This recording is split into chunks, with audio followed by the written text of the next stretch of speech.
Oke, untuk masyarakat Indonesia, khususnya Sumatera Selatan, sekarang kan banyak kejadian seperti kehilangan motor, curanmor.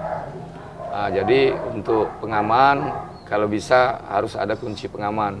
Seperti kunci stang harus, kalau memang ada uang, ganti dengan GPS. Dalam artian itu seperti alarm.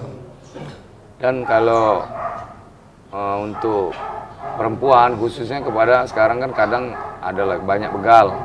Nah, untuk perempuan juga diusahakan jangan terlalu membawa perhiasan yang mencolok, yang mengundang niat pelaku kejahatan. Dan satu lagi, kalau memang kita keluar malam, usahakan tempat yang ramai, jangan kita lewat tempat yang sepi di situ.